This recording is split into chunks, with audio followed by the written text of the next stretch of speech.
అందరికీ శుభమస్తు. శ్రీమాత్రే నమః. శంకారూపేణ మచ్చిత్తం పంకీకృతమభూద్యయా కింకరీయస్య సామాయా శంకరాచార్యమాశ్రయే.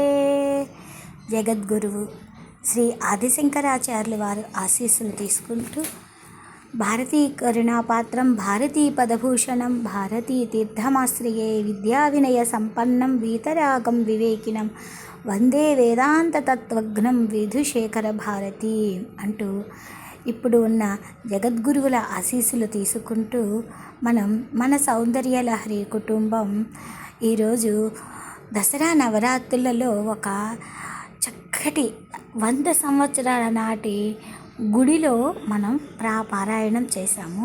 ఆ పారాయణం చేసే అవకాశం చాలా అద్భుతమనే చెప్పాలి. అమ్మవారు ఎంత చిన్నదిగా, ఎంత సౌమ్యంగా, చక్కగా బాలారూపంలో మహాలక్ష్మి అలా కొలువై ఉన్నది. చిన్న మూర్తి, చక్కటి కళ్ళు. అమ్మవారిని అలా చూస్తుంటే మనసు ఎంత పారవస్యంతో అమ్మ దగ్గర సౌందర్యలహరి పారాయణ చేశానో నాకే తెలియదు. అంత పారవస్యం పొందాను ఆ రూపం చూస్తుంటే. గట్టిగా చెప్పాలి అంటే ఇలా అనొచ్చో లేదో కూడా నాకు తెలియదు. అమ్మవారిని అలా చంకనెత్తుకొని ఇంటికి తెచ్చేసుకుందామా, చంటి పిల్లలాగా ఎత్తుకుని చక్కగా ముద్దాడుదామా అనిపించేంత చక్కగా అందంగా ఎంత తాదాత్మ్యం చెందానో నాకు తెలియదు.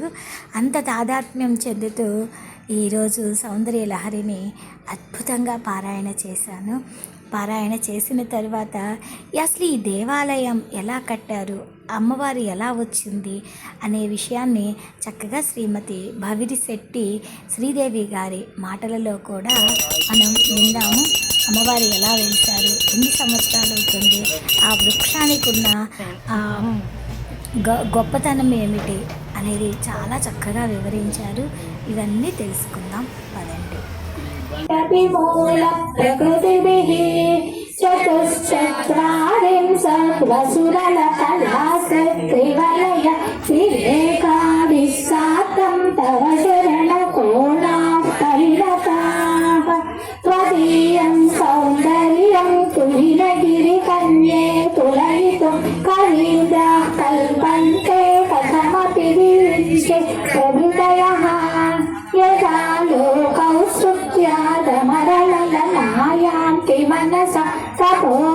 దుష్ప్రాపామపి గిరిసాయుజ్య పదవీం నరం వర్షీయాం సంనయన విరస కర్మ సుజరం తవాపాంగాలోకే పతితమనుధావంతి సససః కయత్వేనే బంధః కుజకలశ విస్రస్తసిచయ హఠాత్ప్యకాంక్షో విగలిత దుకూలా యువకయః శితౌ షట్పంచాశద్విసమధికపంచాశదిరకే హుతాసే ద్వాషష్టిశ్చతురధిక పంచాశదనిమే దివి త్రిశక్తిం మనసి చతుస్సప్తిరితియే సయోకాశేషామప్యుపరి తవ పాదాంబుజయుగం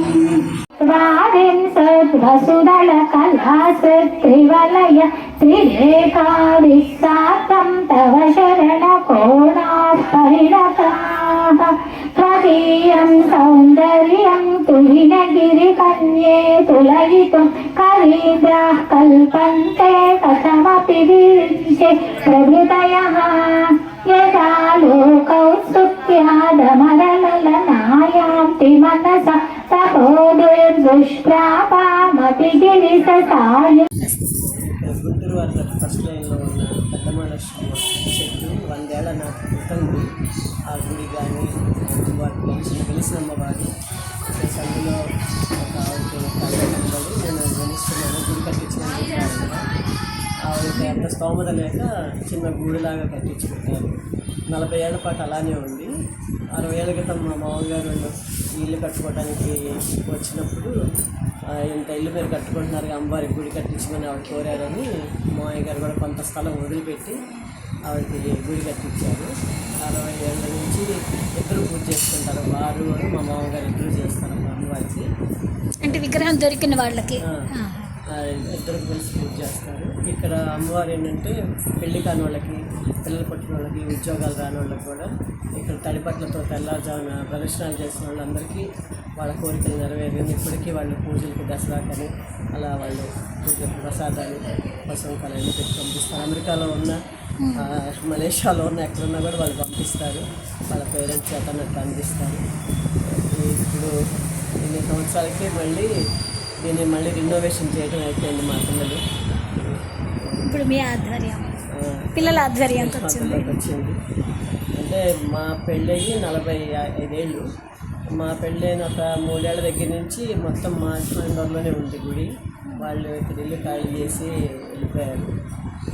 అప్పటి నుంచి వాళ్ళు రాలేదు. ఇంకా మేమే చూసుకోవటం మొదలు పెట్టాము. అప్పటి నుంచి కూడా అమ్మవారు అలా మీ దగ్గరికి వచ్చారు అన్నమాట.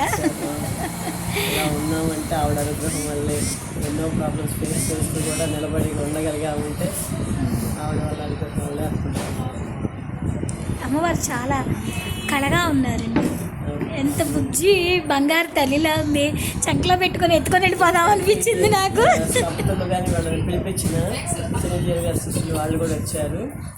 మన లక్ష్మి గారు కూడా చూశారు కదా. వాళ్ళు కూడా చెట్టుకి వాళ్ళది దండం ఉంటుంది కదా, అది ఆనిస్తే అది అలా అతుక్కుపోయింది.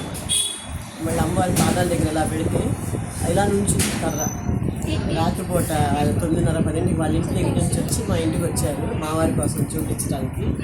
లక్ష్మి గారు అసలు మేమైతే షాక్ మాట అట్లా నిలబడిపోయారు. ఆయన అన్నారు, గుడిని అసలు కదిలించారు, మీరు ఏ రినోవేషన్ చేసుకుని అమ్మవారిని మాత్రం కదిలించారు. చెట్టు దగ్గర ఒక దీపం పెట్టి రోజు కొద్దిగా పావుల మామూలు పాలు ఆ చెట్టుకు పోసి కొంచెం ఒక 2 నిమిషాలు మీరు చెట్టును హగ్ చేసుకున్న ఆ వైబ్రేషన్స్ మీకే తెలిసిపోతే మేము చెప్పక్కర్లేదు. ఆ చెట్టు మహత్యంగా అమ్మవారి మహత్యంగా అని పాదాల మీద దండం కూడా పెట్టి మాకు చూపెట్టారు. అసలు ఆ టైంలో మేము గుడి తీయించము, కానీ మాకు ఆ చెట్టు చూడంగానే అమ్మవారిని దర్శనం చేసుకోవాలని ఆ తప్పుడు మేము అమ్మవారిని క్షమాపించుకుని అడుగుతామని చెప్పి తలుపులు చూపించి చేశారు. ఇంకా అప్పటి నుంచి అంటే యాక్చువల్గా నాకంటే కూడా మా పిల్లలకి ఇంకా నమ్మకం అమ్మవారంటే. వాళ్ళకి ఎన్నోసార్లు వాళ్ళు దండం పెట్టుకోగానే వాళ్ళ ప్రాబ్లమ్స్ ఇదేంటి అని చెప్పి అంటారు. ఇప్పుడు కూడా మా పిల్లల ప్రోత్సాహం వల్లే ఇది పూనుకుంది కూడా. బాగుంది. కూడా ప్రతి సంవత్సరం ఈ 10 రోజుల్లో కూడా మనమే 2 కోట్ల అమ్మవారికి మనం చేయించి మొత్తం తేన ప్రసాదాలు పంచడం కానీ అంతా చేయడం కానీ కోలాటాలు పెట్టడం, సెమీ పూజ చేయించడం, ప్రతి అమావాస్య పౌర్ణమికి కూడా అభిషేకాలు చేయిస్తాము. అది 4 సంవత్సరాల నుంచి కరోనా టైం దగ్గర నుంచి కాళహస్తి పత్రిక వెంకటేజ గారు చెప్పిన అమ్మవారి దొరికారు. ఆయన ప్రతి అమావాస్యకి కూడా అన్నాభిషేకం అని చెప్పారు, 1,00,000 పూలతో అభిషేకాలు అలా అన్నీ చెప్పుకుంటూ అలా 4 ఏళ్ళ నుంచి ప్రతి అమావాస్యకి అలా చేయిస్తుంది. మూలా నక్షత్రం రోజు కూడా సామూహికంగా కుంకుమ పూజ జరుగుతుంది ప్రతి సంవత్సరం.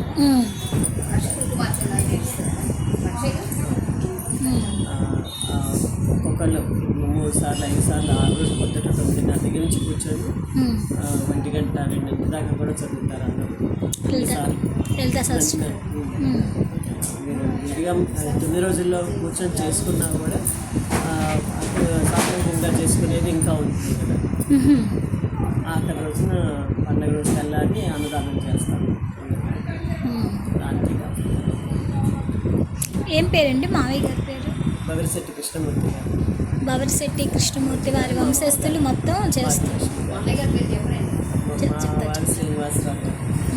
బాబు బాబు కృష్ణ సందీప్ అండి. పెద్దబాబు గారు కార్తీక్. పిల్లలందరూ చాలా శ్రద్ధగా బాగా చేస్తారండి. ఇద్దరికి భక్తి ఉంది అంటే గొప్పగా చెప్పకూడదు. రామలక్ష్మణ పిల్లలు ఇద్దరు కూడా పెద్దవాడు చెప్తాడు, చిన్నవాడు ఆచరిస్తాడు. గుడిని వదలొద్దు. ఒక టైంలో అయితే ఆ గుడిని కూడా తీపిచ్చాలని చాలామంది పగలగొట్టించి చెట్టు ఎడగొట్టి చాలా చేశారు. మావారు ఉన్నప్పుడు బాగున్నప్పుడే అది కూడా మావారు గట్టిగా పోరాడి ఆపిచ్చారు. ఇక్కడ వాళ్ళందరికీ కూడా ఆ చెట్టు ముఖ్యంగా అమ్మవారి ముఖ్యంగా అందరికీ తెలుసు. గుడి గోడలు పడగొట్టేసి మేము లేనప్పుడు చూసి అలా చేసినప్పుడు కూడా మాకు పక్కన అని చెప్పేసి మేము గబగబా వచ్చి ఆపించి చేశాము.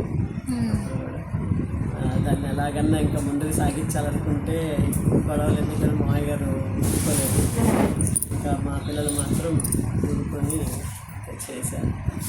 ఈరోజు మా తమ్మండ్రు వారికి సౌందర్య లహరి పారాయణ చేసుకునే అవకాశం మాకు వచ్చింది.